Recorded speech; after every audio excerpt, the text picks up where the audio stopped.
दोस्तों, आज की इस वीडियो में हम समझेंगे कि बोर्ड एग्ज़ाम हो या फिर होम एग्ज़ाम, गणित की कॉपी कैसे लिखें कि नंबर ना कटे। ठीक है।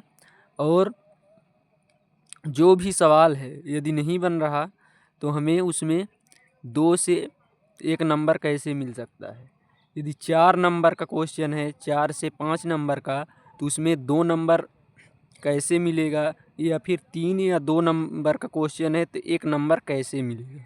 तो इस वीडियो में हम आगे बात करेंगे, तो वीडियो में अंत तक बने रहिएगा। ठीक है, जिससे आपको समझ में आए। ठीक है, तो चलिए समझते हैं। तो देखिए, यहाँ पर एग्ज़ाम में हमको कॉपी लिखने से पहले सबसे पहले क्या करना होगा, पेपर को पढ़ना होगा। क्या करना होगा, पेपर को रीड करना होगा। पेपर को रीड करना होगा। ठीक है, उसको ध्यान से हमें रीड करना है। फिर उसके बाद क्या करना है, उसमें लिखा रहता है सभी प्रश्न करना अनिवार्य है। ठीक है, तो सभी प्रश्न को पहले ध्यान से पढ़ना है। ठीक है, उसमें से जो प्रश्न आपसे बने, जैसे मान लीजिए पहला नहीं बन रहा, दूसरा या तीसरा जो भी प्रश्न बने, उस प्रश्न को आप सबसे पहले कीजिए। ठीक है ना। जैसे मान लीजिए हमसे 3 नंबर का प्रश्न बन रहा है, प्रश्न क्रमांक 3, तो ऐसे लिखिए, प्रश्न क्रमांक 3 उत्तर शुरू कर दीजिए, ऐसे लिखिए। ठीक है, फिर क्या करना है, फिर यदि हमसे प्रश्न क्रमांक 3 के बाद 4 बन रहा है तो प्रश्न क्रमांक 4 लिखिए, फिर उत्तर लिखिए। ठीक है, यदि 4 के बाद 5 नहीं बन रहा, मान लीजिए हमसे 10 बन रहा है, तो प्रश्न क्रमांक 10 को कीजिए। ठीक, उत्तर, तो जो प्रश्न का क्रमांक हो उस क्रमांक को डालिए और उत्तर लिखिए। ठीक है ना। ये नहीं करना कि हम प्रश्न क्रमांक 3 कर रहे हैं और उत्तर प्रश्न नंबर 1 डाल रहे हैं। ठीक, तो ऐसा नहीं करना है आपको। तो ये बात को ध्यान में रखना है कॉपी लिखते समय सभी विषयों की। ठीक है, ये जो हम बताए हैं प्रश्न क्रमांक लिखना सभी विषय में ऐसे ही करना है कि क्रमांक, प्रश्न क्रमांक का ध्यान देना है। ठीक है, फिर उसके बाद देखिए, जैसे मान लीजिए जो कोई सवाल हमसे हो गया पूरा। ठीक है, ये जैसे मान लीजिए कॉपी का पेज है, इसमें यदि हमारा कोई सवाल पूरा हो गया, यहाँ से लेकर यहाँ तक हो गया। ठीक, या फिर यहाँ तक, यहाँ 2-3 लाइन जैसे बचती है। ठीक है ना, तो यहाँ पूरा होने के बाद पूरा एक अंडरलाइन कर देना है। ठीक है, कि यहाँ से हमारा प्रश्न ख़त्म हुआ।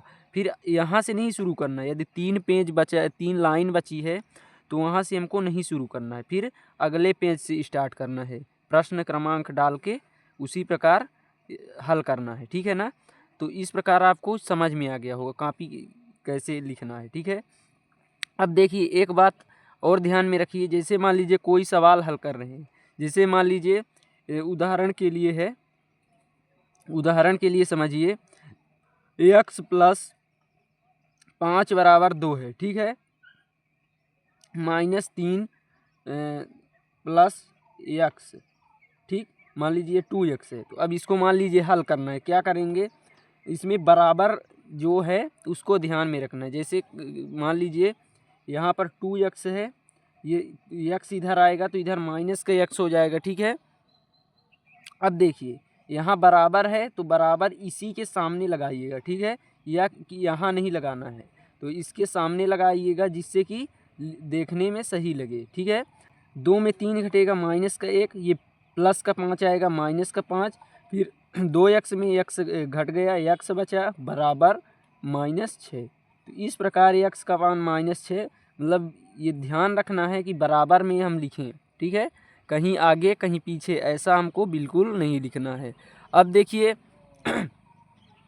अब बात आती है कि जैसे मान लीजिए हमें 4 नंबर या 5 नंबर का कोई सवाल है, ठीक, या 3 या 2 नंबर का सवाल है, तो नहीं बन रहा। ठीक है ना, तो नहीं बन रहा, तो इसको हम क्या ऐसा करें कि हमको 2 नंबर या 1 नंबर मिल जाए। 4-5 नंबर के सवाल में 2 नंबर मिल जाए, या फिर 3 या 2 नंबर के सवाल में 1 नंबर। तो आपको करना क्या है, मैं बताता हूँ यहाँ पर। सबसे पहले सवाल को क्या करना है, छोड़ना नहीं, सवाल को छोड़ना नहीं है। ठीक, सभी सवाल को हल करना है, सभी सवालों को हल करना है, सवाल हल करना है। ये बात आपको समझ में आ गया होगा। अब देखिए यहाँ पर सभी सवाल तो हल करना है। आपको मैं ये भी बता दिया कि जो सवाल पहले बने उस सवाल को पहले हल करना है, ठीक। तो और सभी सवाल को हल करना। अब समझिए ये नंबर कैसे मिलेगा। जैसे मान लीजिए कोई सवाल नहीं बन रहा हमसे, तो क्या करेंगे आइए समझते हैं। दोस्तों यहाँ पर आप उदाहरण के तौर पर समझिए। जैसे मान लीजिए हमारा सवाल पेपर में आ गया, x + y = 14, x - y = 4 को विलोपन विधि से हल कीजिए, ठीक है। तो ये सवाल हमसे नहीं बन रहा। सवाल क्या है? नहीं बन रहा, ठीक, नहीं बन रहा। जब सवाल हमसे नहीं बन रहा तो हमको छोड़ के नहीं आना है। इसमें मान लीजिए सवाल 4 नंबर का है। कितने नंबर का है? 4 नंबर का। और हमसे नहीं बन रहा तो छोड़ के नहीं आना है, ठीक है। इस बात को ध्यान रखिएगा। फिर क्या करना है जिससे कि आपको 2 नंबर मिल जाए। कितने नंबर मिले? 2 नंबर मिल जाए। तो अब समझिए ध्यान से। सबसे पहले सवाल पढ़ेंगे, x + y = 14, x - y = 4 को विलोपन विधि से हल कीजिए। हमसे नहीं बनेगा तो लिखेंगे हल। प्रश्न क्रमांक डाल देंगे। मान लीजिए प्रश्न क्रमांक 2 हल या उत्तर, ठीक। लिखेंगे सबसे पहले दिया है क्या दिया है? जो दिया है उसको लिख दीजिए। x + y = 14। समीकरण नंबर 1 दे दीजिए। x - y = 4 समीकरण नंबर 2। इस प्रकार हमने लिख दिया। अब सवाल देखिए क्या कहता है, को विलोपन विधि से हल कीजिए बोल रहा है। फिर लिखिए अभीष्ट, ठीक। समीकरण को विलोपन विधि से हल करना है। इस प्रकार हमको लिख देना है। जब हम इस प्रकार लिख देंगे, जब सवाल नहीं भी बनेगा तो इससे ये होगा एग्जामिनर को कि उसको सवाल समझ में आ गया। तो जब सवाल समझ में आ गया, इतना लिखा रहेगा, तो आपको 1 से 2 नंबर ज़रूर मिलेगा, ठीक है।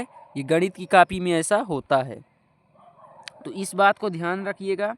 इस प्रकार तो ज़रूर लिख के आ जाइए। मान लीजिए सवाल नहीं बन रहा तो इस प्रकार इतना लिख दी देना है। कोई भी सवाल हो, किसी भी प्रकार का हो। जैसे मान लीजिए कोई आ जाता है सवाल, उदाहरण के तौर पर, सिद्ध कीजिए कि a + b का होल स्क्वायर बराबर a² + b² + 2ab, ठीक। ये बोलता है सिद्ध कीजिए कि, ठीक है ना। तो अब देखिए जब इस प्रकार सवाल को बोल दिया या सवाल आ गया तो हम इसको कैसे लिखेंगे ये भी देख लीजिए। अब देखिए इसमें भी लिख देंगे हल, ठीक। हल लिखने के बाद सवाल को इसमें सिद्ध करना है कि, यहाँ लिख देंगे सिद्ध करना है कि, ठीक। सवाल क्या बोल रहा है? सिद्ध करना है। क्या करना है? a + b का होल स्क्वायर बराबर ये, तो a + b का होल स्क्वायर बराबर a² + b² + 2ab, ठीक। तो ये सवाल बोल रहा है तो सवाल पढ़ के इतना लिख देना है। तो इतने में 1 से 2 नंबर हमको ज़रूर मिल जाएगा, ठीक है ना। तो इस प्रकार से दोस्तों सवाल को बिल्कुल छोड़ना नहीं है, एक एक सवाल हल करना है, ठीक है। तो वीडियो यदि अच्छा लगा हो तो लाइक और चैनल को सब्सक्राइब कर लीजिएगा। धन्यवाद।